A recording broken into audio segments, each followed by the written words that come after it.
Aux dernières nouvelles, c'est-à-dire à l'heure où je vous parle, le président serait allé chez un rappeur nommé Valsero, le général Valsero. Il semblerait, n'est-ce pas, que le président lui aurait proposé de le remplacer au poste de président de la République. Nous attendons la fin de cette réunion pour savoir si oui ou non le général Valsero a accepté. J'ai eu le plaisir à venir vous rencontrer parce que j'ai reçu votre courrier. Il a sensibilisé mon entourage et attiré aussi mon attention. Raison pour laquelle j'ai tenu à discuter avec vous, mais pas palabrer. Parce que j'estime qu'aujourd'hui vous incarnez une certaine jeunesse qui a besoin d'aller vers l'avant. Nous sommes dans un monde qui est perpétuellement en mouvement. Et je pense que notre pays ne peut pas échapper à ce décollage aujourd'hui dans tous les domaines, que ce soit sur le plan économique, sportif, musical, pourquoi pas. Alors la question que je me pose aujourd'hui, s'il fallait trouver un successeur à cette lourde tâche qui est celle du président de la République, est-ce qu'un chanteur, un footballeur, d'après vous, serait prêt à accepter d'endosser cette responsabilité? Mais est-ce que vous pensez que venir ici, venir me rencontrer, ici, règle le problème de toute cette jeunesse qui, jusqu'à aujourd'hui, continue de vous regarder en se posant des questions sur qu'est-ce que vous allez faire de leur avenir? Je pense que tel était votre vœu. La lettre que vous m'avez adressée, non, c'était dans le cadre de la jeunesse qui souffrait, qui ne trouvait pas du travail après les universités. Oui, mais c'était pas pour que vous veniez me voir. Vous voulez bien qu'on en parle, alors je suis là pour ça. Que parlez-vous d'un pays où le contexte aujourd'hui est voué à la débrouillardise? Aujourd'hui, on a un plus grand nombre de bensikineurs. Et le nombre de bensikineurs augmente avec le nombre de chômeurs. On a un plus grand nombre de callboxeurs parce qu'aujourd'hui, la jeunesse se retrouve dans la rue et ne sait pas. C'est un commerce informel, monsieur. Et ce commerce-là ne paye ni taxes ni impôts. Est-ce que vous le savez? Je suis d'accord. Je suis d'accord. Et c'est ça qui est catastrophique. Pour la simple raison que le bensikin est une dévalorisation de la condition humaine.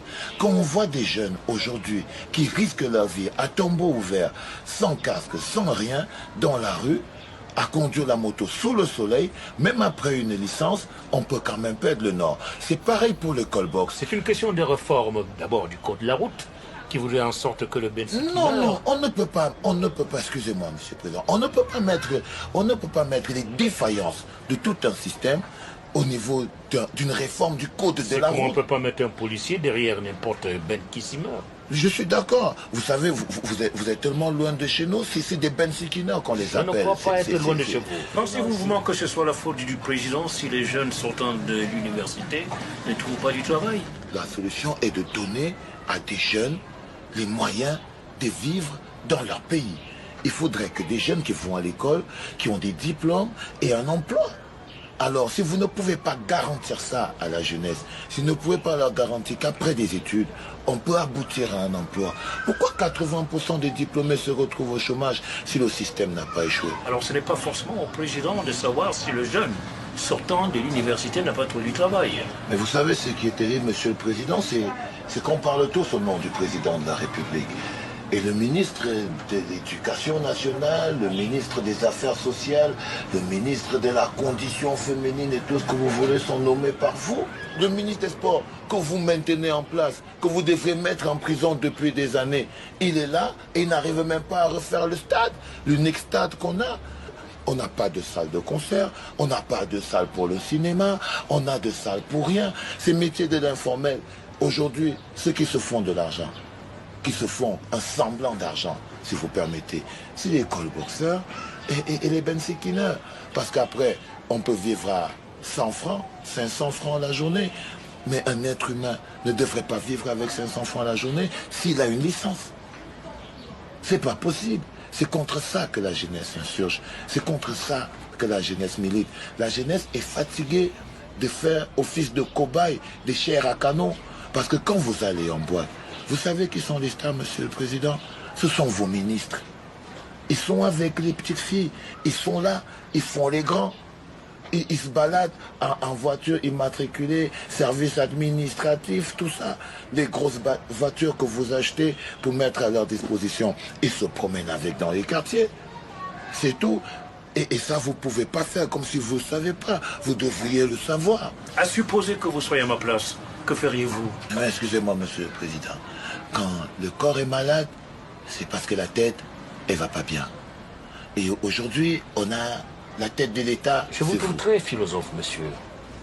Oui, parce que vous êtes peut-être dit dans votre manière de voir que la jeunesse, elle est totalement amorphe, condamnée à boire, totalement stupide et qu'elle ne vaut pas grand-chose. Vous serez étonné que la jeunesse ait l'impression qu'avec votre déplacement jusqu'ici, ce soit un autre piège.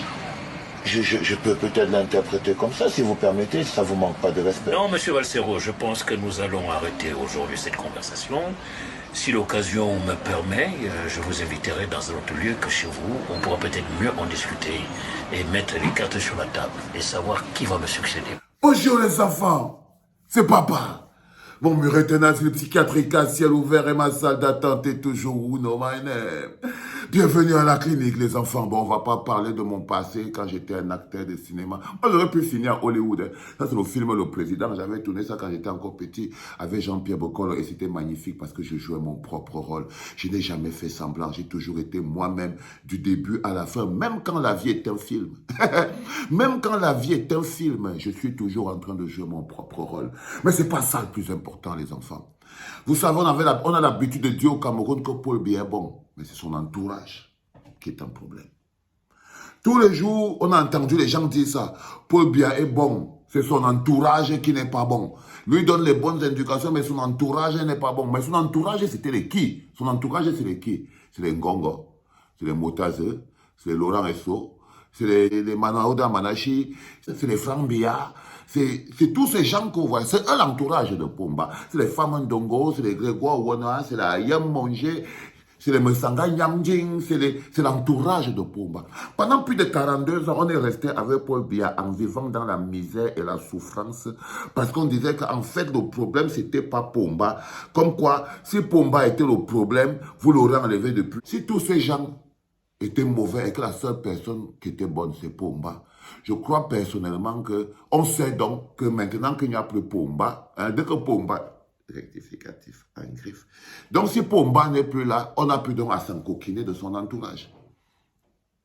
Si le problème du Cameroun n'était pas Pomba, mais son entourage. Je crois qu'en ce moment précis, on est au moins sûr d'une chose, c'est qu'on n'a pas à s'encoquiner de l'entourage de Pomba.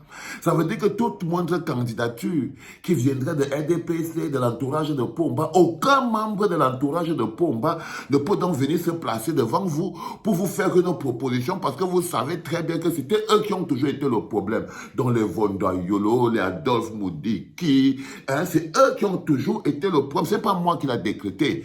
Quand vous étiez en amour, c'est-à-dire que vous êtes dans une situation d'amour compliquée. Non, c'est pas Pomba.